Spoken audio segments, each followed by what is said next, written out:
미국 정부는 달러를 반드시 지켜야만 합니다. 킹 달러를 지켜야지 그들이 가진 기축통화로서의 지위를 유지할 수 있으니까요. 뉴스를 한번 보겠습니다. 비둘기 파월이 킹 달러 끝냈다. 내년 달러와 약세 전망. 미국 연준이 내년에 기준금리를 인하할 가능성이 커지면서 미 달러와 약세가 내년까지 이어질 전망이다. 로이터 통신은 전문가들은 내년 달러 약세를 점치고 있고 연준의 기준금리 인하 속도가 빨라지면 달러 가치 하락폭이 더 커질 수 있다고 보고 있다. 현재 미국 기준금리는 2023년 7월 27일 이후에 2024년 초 현재 5.5%입니다. 신문에서는 달러가 약세로 더 두드러질 것이다 라고 하고 있습니다. 미국에서 기준금리를 인하하면 당연히 돈의 가격이 떨어지는 것이기 때문에 달러는 상대적으로 그렇지 않을 때보다 약간의 약세가 뛰는 것은 당연한 이치입니다. 하지만 이것을 아주 드라마틱한 약세로 돌아설 것이다 라고 받아들이는 것은 아닌 것 같아요. 꼭 그렇지는 않을 것입니다. 달러는 구조적으로 약세가 될 수가 없습니다. 1944년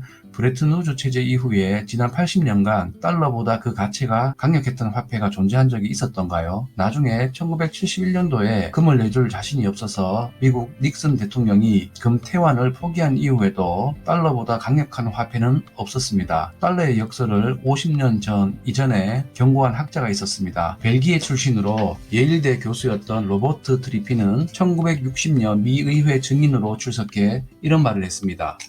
미국이 경상 적자를 허용하지 않고 국제 유동성 공급을 중단하면 세계 경제는 크게 위축될 것이라면서도 적자 상태가 지속되어 미 달러화가 과잉 공급되면 달러화 가치가 하락해서 준비 자산으로서 신뢰도가 저하되고 고정 환율 제도가 붕괴할 것이다. 즉 브레튼 우즈 체제가 붕괴할 것이라고 했습니다. 돈을 풀지 않으면 세계 경제는 위축될 것이고 과잉으로 풀리면은 달러 가치가 떨어져서 신뢰가 떨어질 것이라는 말입니다. 즉 이래도 문제 저래도 문제라는 것이죠. 그래서 딜레마라는 이름이 붙었습니다. 달러가 약세가 되는 순간 달러는 붕괴될 것이다 라는 우려를 얘기했던 것입니다. 그래서 달러는 지난 80년간 단 한 번도 다른 통화와 비교해서 심각한 약세였던 적이 없었던 것입니다. 트리핀 교수가 내놓은 대안은 달러가 아닌 별도의 국제 기축 통화를 만들자고 하는 것이었습니다. 결국 달러가 기축 통화가 되는 국제 통화 시스템의 태생적 한계를 지적하면서 국제 공용 기축 통화를 새롭게 만들어야 한다는 얘기로 이것은 존 메이너드 케인스가 생전에 브레튼 우즈 체제 창설 당시에도 강하게 주장했지만 미국이 거부했던 사안이기도 합니다. 미국 정부는 트리핀의 경고를 1971년까지 철저하게 무시했습니다. 트리핀의 딜레마가 주목을 받게 된 것은 1971년 미국 닉슨 대통령이 금태환 정지를 선언하면서 국제 경제를 지탱하던 브레튼 우즈 체제가 붕괴되면서부터였습니다. 트리핀 교수는 미국의 정책에 항의하면서 1977년 미국 시민권을 버리고 고향인 벨기에로 돌아가고 남은 여생을 유럽 단일 통화 창설을 위해 매진했습니다. 연준 자산은 지난 2022년 양적 완화로 인해 9조 달러까지 늘었다가 최근에는 7.8조 달러까지 줄었습니다. 2008년 금융위기 이전에 8,500억 달러에 불과했던 본원통화 발행액이 8조 달러나 시장에 풀려버린 것입니다. 만일 인플레이션이 발생하지 않았다면 어디까지 늘었을지는 아무도 모릅니다. 예전의 양적 완화는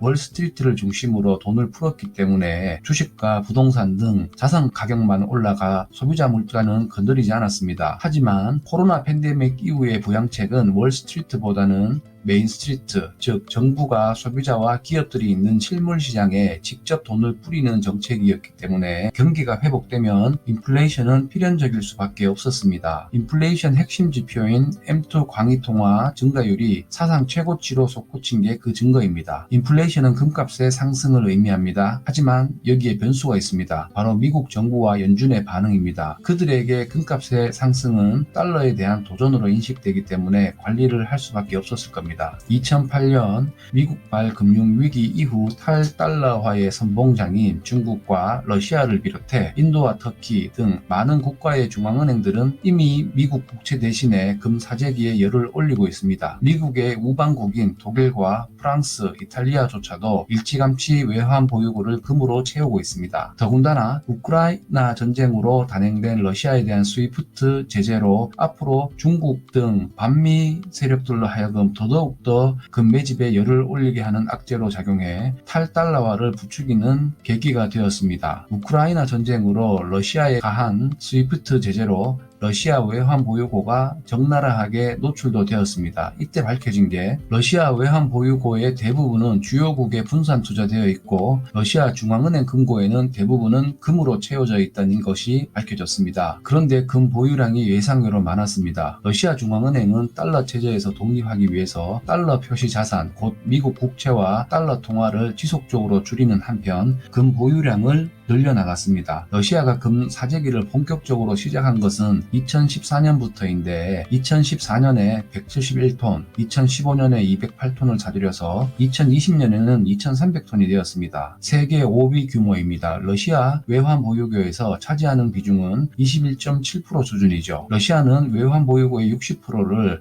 서방 국가의 중앙은행, 상업은행 등 채권 및 예금 형태로 운영하고 있습니다. 서방 국가들이 러시아 중앙은행 보유자산에 동결 조치를 내린 탓에 러시아가 쓸 수 있는 가용 외환 보유고는 자국이 보유한 금 1350억 달러, 중국에 맡긴 위환화 840억 달러, IMF 포지션 50억 달러, 일부 현금 300억 달러 뿐입니다. 이렇게 러시아는 생각보다 엄청난 부자 나라입니다. 이렇게 외환 보유고에 달러 표시 자산을 줄이고 금을 늘리는 나라는 비단 러시아만이 아닙니다. 세계 금협회 자료에 따르면 최근 10년간 세계 각국 중앙은행들이 늘린 금 보유량은 4,500톤이 넘습니다.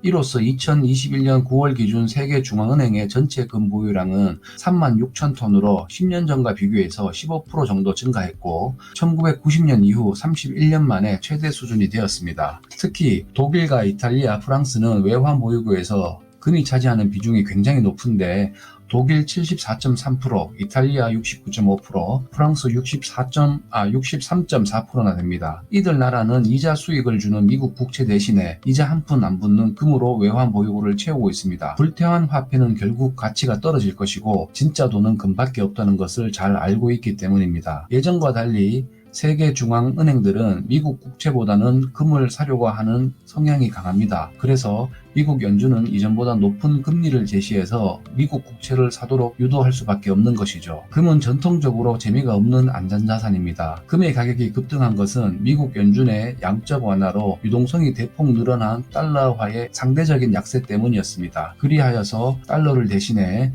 금이 포트폴리오 분산 차원에서 투자 대상으로 떠올랐고 실제로 세계 주요국 중앙은행들과 국부펀드들이 달러화 자산 대신 금으로 옮겨갔습니다. 특히 중국은 이를 대놓고 선언했고 다른 나라들도 중국을 따라 외환 보유고에서 달러 표시 자산을 축소하고 금과 같은 안전자산을 늘리려는 움직임을 보였고 미국으로서는 이를 그냥 묵과할 수는 없었을 것입니다. 미국으로서는 금값 상승이 달가울 리가 없지요. 왜냐하면 이자 한 푼 안 붙는 안전자산으로 돈이 몰린다는 뜻은 그만큼 달러에 대한 불신을 뜻하기 때문입니다. 그동안 미국은 절대 용서하지 않는 두 가지가 있었습니다. 하나는 달러에 대한 도전이고 다른 하나는 전략자산인 석유에 대한 도전이었습니다. 영상이 많이 길어질 것 같으니 이번 영상은 이것으로 마무리 짓고 다음 영상에서는 미국 연준이 2008년 이후 어떻게 늘어나는 금의 수요를 막으려 했는지 준비해 보겠습니다. 연준은 단기 금리를 올려주는 방식으로 금 대신 달러의 수요를 늘리게 유도하였습니다. 이름하여